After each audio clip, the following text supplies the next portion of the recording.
What's going on, Wolfpack Nation? We are back here for part 2, y'all, of our in-state versus UVA preview here with Dan Siegel here from SB Nation for the UVA side. If you haven't checked out part 1 yet, make sure to go and do that, excuse me, first and foremost. And then come right back here as again during the first part. We talked about the homecoming of Brandon Armstrong, and kind of talking a little bit about what you can expect from the UVA offensive side. And a little bit about defense side as well. But again, here we're going to start to get into the keys to the game. As well as some score predictions here. But first and foremost here, I made sure to go ahead and pull up the spread movement so far.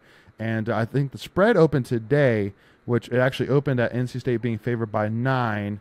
And now it's moved up to State being favored by 10.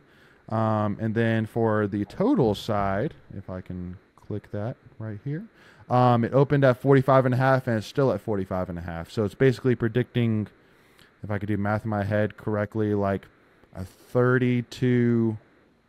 I did that math way wrong. 23 plus 5, so 28-18 game basically is what it's predicting. 28-18 win.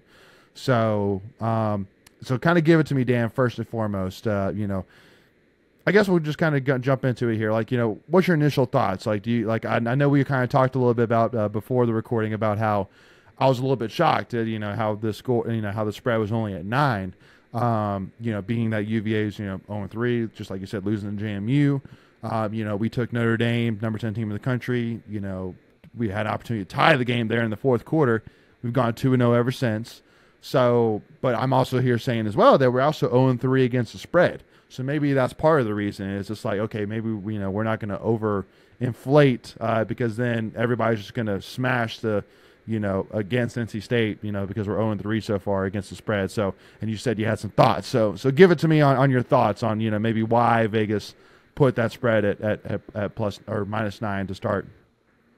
Yeah. So first off, Vegas is, I don't want to say Vegas is always right because that phrase has its pros and cons, but Vegas is not there to set agendas. They're not there to set narratives. Like, they're trying to make money. So when Vegas has a spread that's completely different than what most of us think, my advice is we're all missing something. We don't know what it is, but just don't bet that spread either way.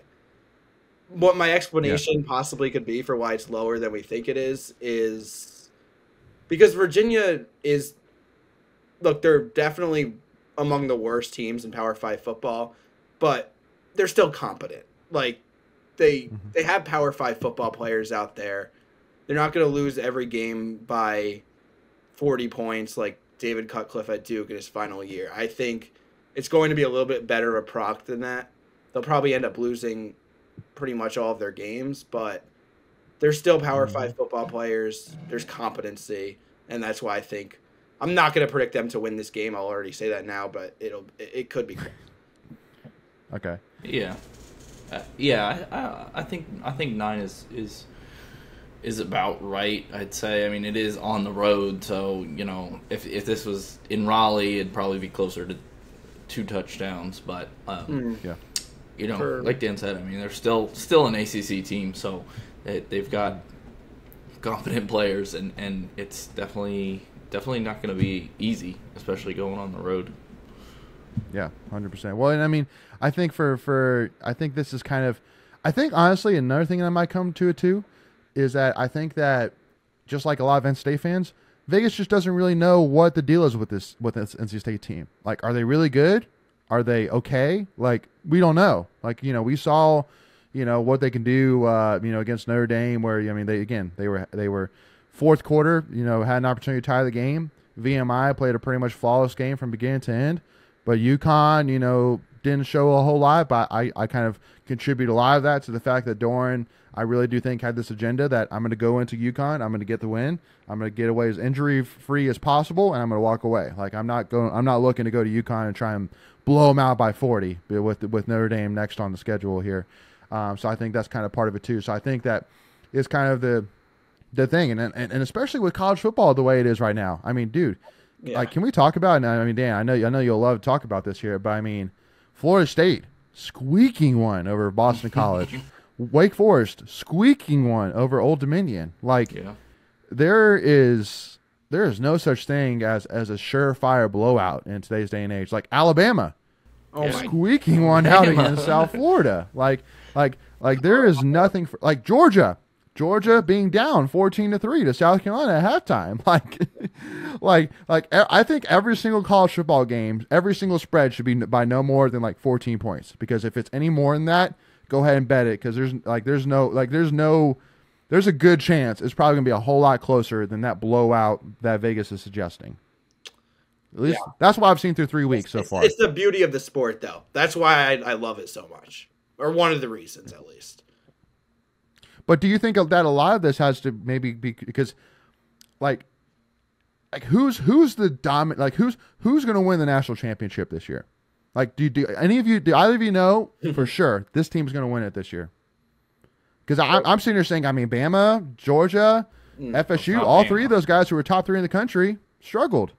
So Georgia, like I'm sitting here right now. It's got to be Georgia. Who is it? Yeah, until proven otherwise. Yeah, like if you have to pick one team, it's sure Georgia, but then like after that, it's like it's wide open after that.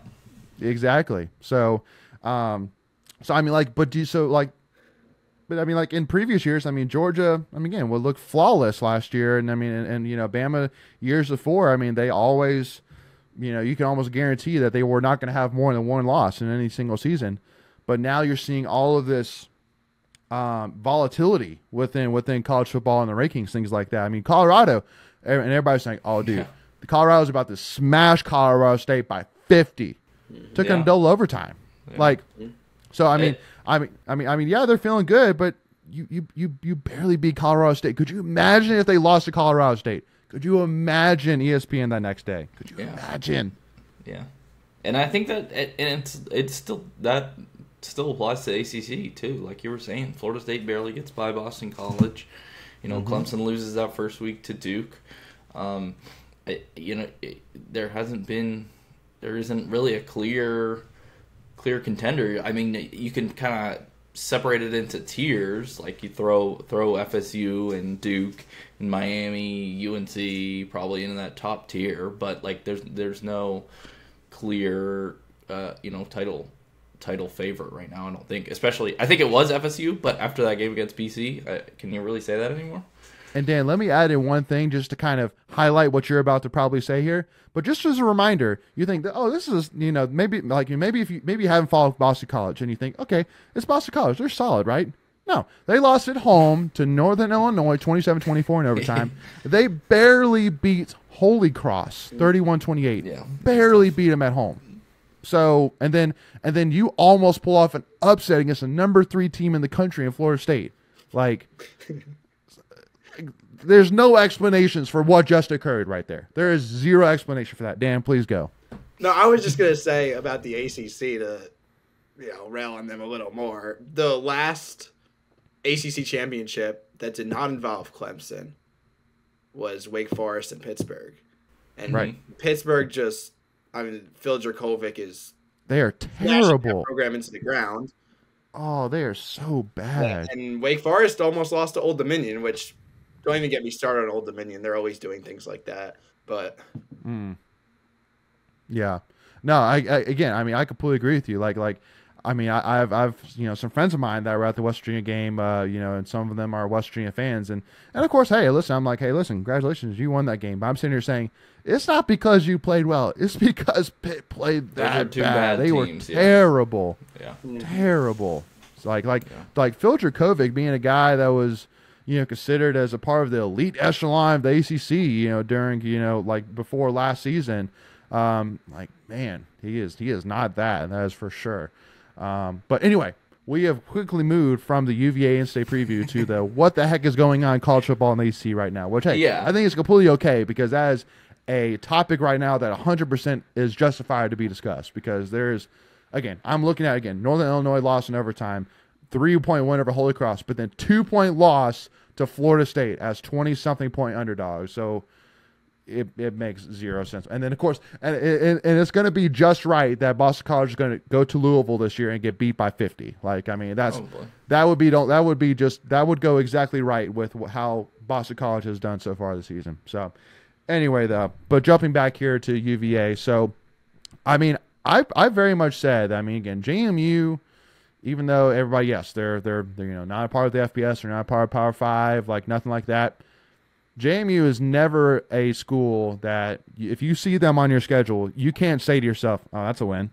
No, you cannot say. I don't care who you are. Like, I don't care if you are Bama, Georgia, whatever. Like, you cannot overload JMU. They are a solid program, and I mean, I would say them and North Dakota State are two, Division I AA schools that come to mind. That, I mean, if you see them on your schedule, you cannot look past them. But I mean, so kind of give it to me. I mean, like, are you? Because I mean that JMU loss, I'm not saying like, oh man, what a terrible loss. Because I actually don't think that Virginia was really favored by that much heading into that game. Which you're not going to want to hear this because then you're going to compare it to the spread of this game. But they were 7-point underdogs at home. Really? Wow. So if you do the math, which obviously things change on a week-to-week basis, but if you do the math, JMU and NC State are 3 points apart, according to That's Vegas, crazy. which feels a little weird. But James Madison, think about it. They are a program. They just went from FCS to FBS and won, I think, 8 or 9 games last year. Mm-hmm. Mm-hmm. So who knows what's going to happen in 3 to 5 years with them, but that's not the topic of conversation, obviously. Yeah, because we could totally talk about ACC expansion and all that jazz, right? So, conference realignment, oh boy. Before we continue, we want to take a quick second to tell you about our sponsor, Flatlands Jessup Insurance Group, that has your whole world covered, with agents in 5 offices throughout eastern North Carolina to help you decide how much coverage you need. Offering policies for home and auto, recreational vehicles, commercial, crop, health, life, and employee benefits. They are able to combine options to find a comprehensive solution that works for you. Flatlands Jessup protects the things you love so you can spend less time worrying and more time enjoying them. Find them on Facebook and Instagram at Flatlands Jessup. You can also visit their webpage at www.flatlandsjessup.com. So please make sure to go and check them out. So kind of tell me, Dan. So if NC State beats Virginia, it's on Friday, it's going to be because of this. What would you say? It's because NC State doesn't literally hand Virginia the game. Like, I think... Okay. I think if they take care of the ball, they don't break down defensively, they take advantage of the big plays when they're there, because they will be there, but most importantly, just keep moving the chains, keep wearing down the defense. It might be close at halftime. It might even be close into the third quarter. But there's been no sign that this Virginia team could close out a 60-minute game. So as long as they don't literally hand Virginia the game, there's been nothing to indicate that they will not win this game. Yeah. We talked about a quarterback situation a little bit. What's the skill position outlook for UVA, and who's NC State gotta keep an eye on? I think pretty highly, honestly, of the Virginia running backs and wide receivers. I don't think they're the issue of this team. There's running backs that are okay. There's Kobe Pace, who's more of a receiving threat, I feel like. And then there's Mike Hollins, who I feel like is the most well-rounded. And I don't know if everybody knows about this, but check out the story about Mike Hollins. He was part of the actual tragic shooting and went back into the bus to save his teammates and got wounded. It's amazing how he's on the football field, so check that out. That's a side crazy story. But Wow.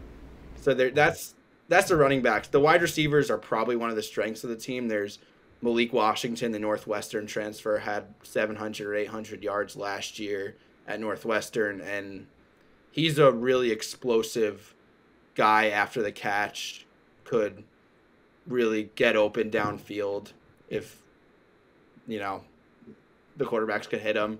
And so that's the guy to watch.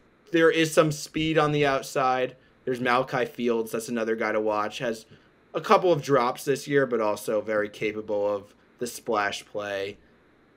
Dan, can you give some numbers too, like what their jerseys numbers are, just for people who maybe aren't seeing what, when you say their names, like if you can give some jersey numbers, that might be helpful. Just obviously, numbers are going to be a whole lot easier to see on a football field than the names. Yeah, so I'd say the two guys to watch out for in terms of the receivers will be Malik Washington. He wears number 4, and then Malachi Fields, number 8. And Perfect. I think obviously the receiving room is not as deep as years past, but those two guys definitely are people to watch, and mostly because of their big playability.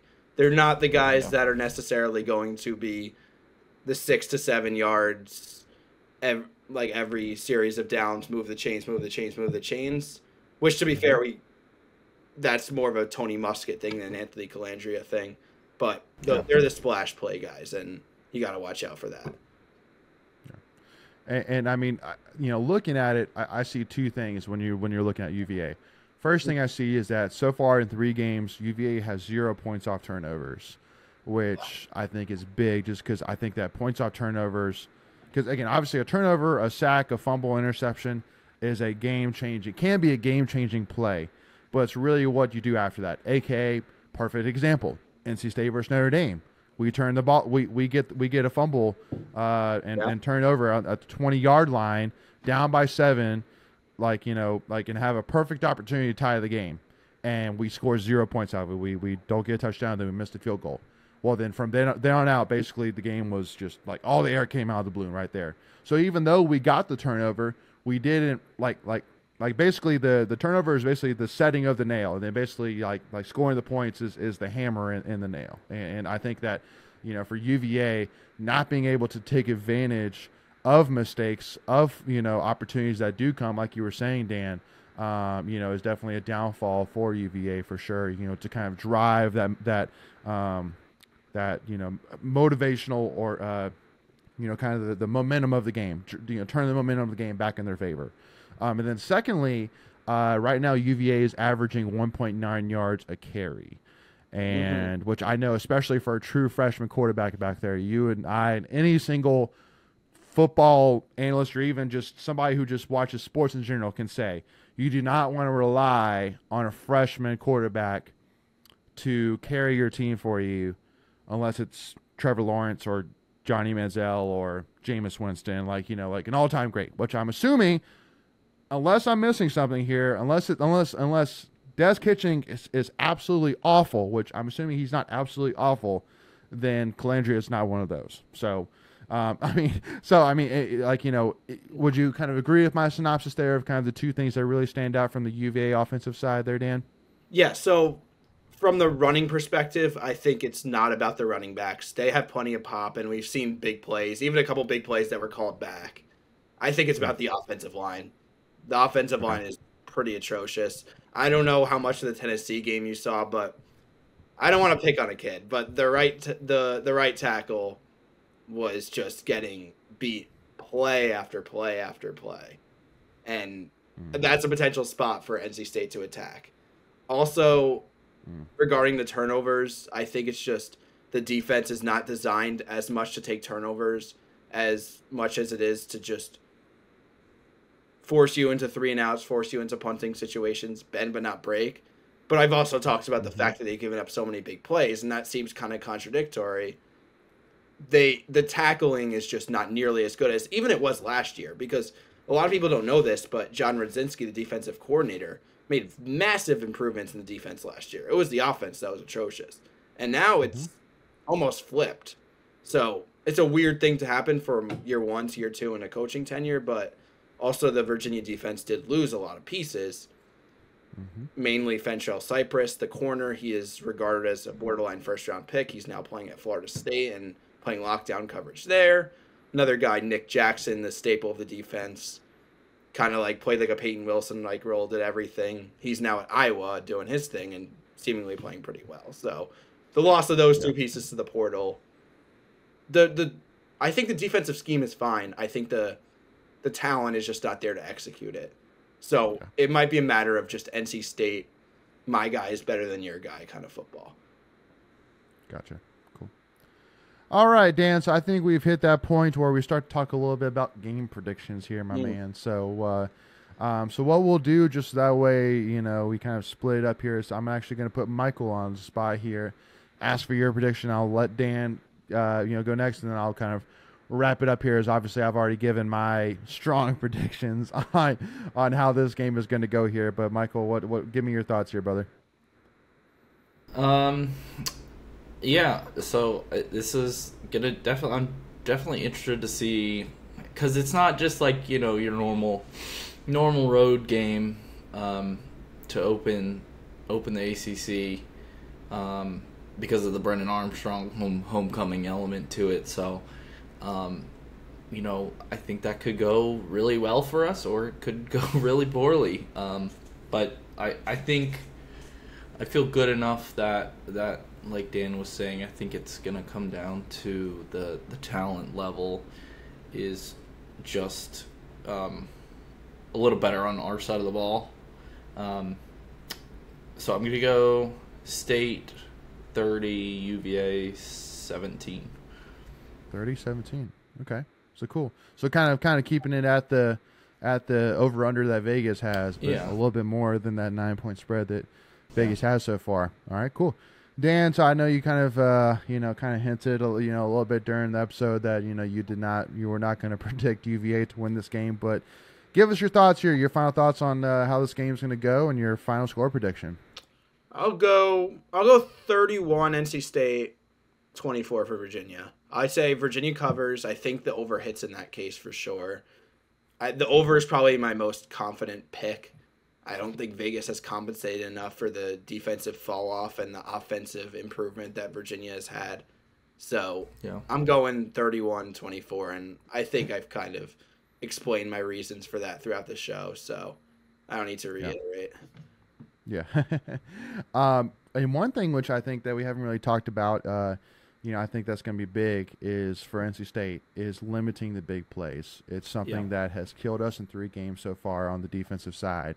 But like if you're not getting off a run or a play for 30-40 yards, then you're maybe getting a play for a yard or two. That's just how that's how our defense has been the last 3 games. Is either you're going to get big on us or you're not going to get much at all on us. So I think that's really the biggest key for NC State is keeping everything in front of them. For the love of all good things, keep everything in front of them.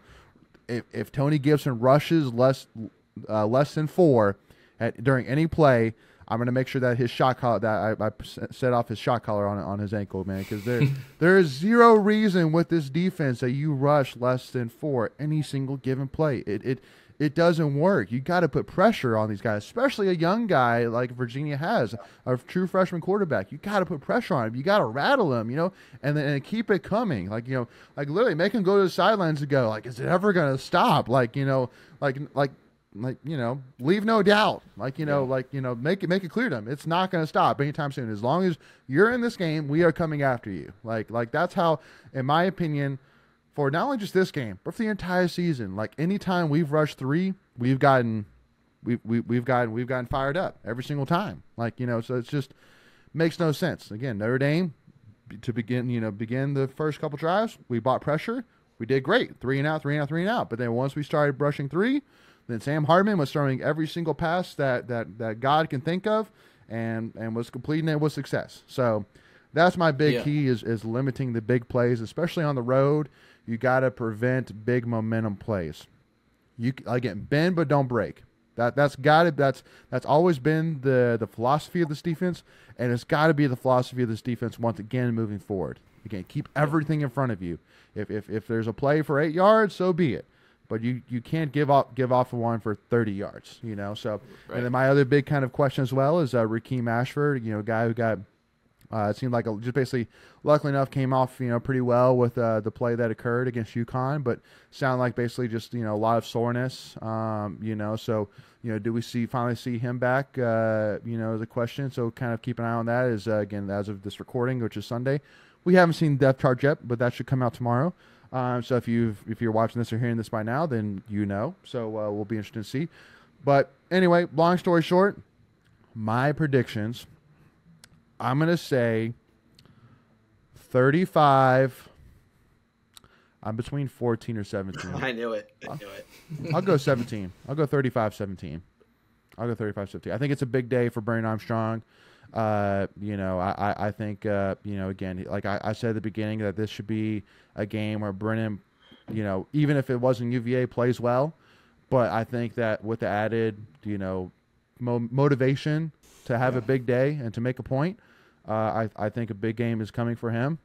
And I think the defense, again, just like you were saying, Dan, like, just man on man, I think that, there will be a time or two where UVA has a drive that goes well, and that's where I think the 17 points comes from. Just has a couple drives that go well, but I'm just saying man for man, I just don't see how this defense gives up too much, to this offense. But again, we'll see. But again, for me, once again, y'all, I'll remind everybody once again, if you missed it in part 1, if NC State loses to Virginia, you will see me on Monday in a tutu. I'm telling you right now, I will make sure I have it already ordered from Amazon. I'll make sure it is here, and you will see me in it, Little Foundation. I'm telling you right now, it's not going to be pretty, but I don't care because I'm that confident that I will risk that amount of embarrassment.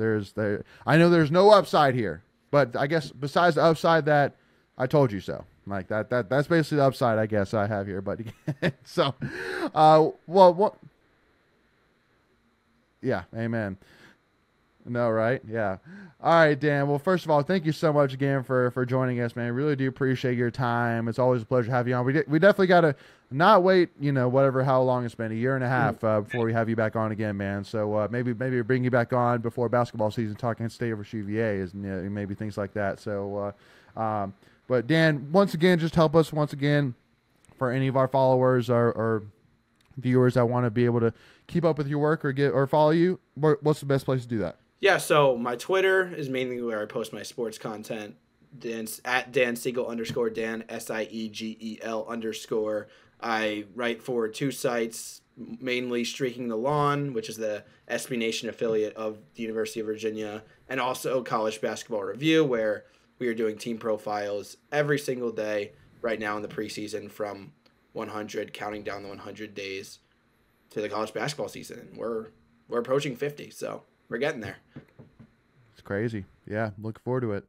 And then for us, Wolfpack Nation, and once again, if you haven't already, make sure to hit that subscribe button. Make sure to hit that free notification bell so that way you're notified whenever we release any new NC State content. And then make sure, again, if you enjoyed this video, hit that like button, as it really helps support us, and it just really helps us know that you're enjoying what you're seeing or hearing, which we appreciate a lot. And then make sure to give us a follow, Tuffy Talk Now, on Twitter, Instagram, or TikTok. But we'll see y'all soon. Looking forward to seeing y'all on the live stream Monday, hopefully after a huge win. And we'll see y'all soon. And go Pack, y'all.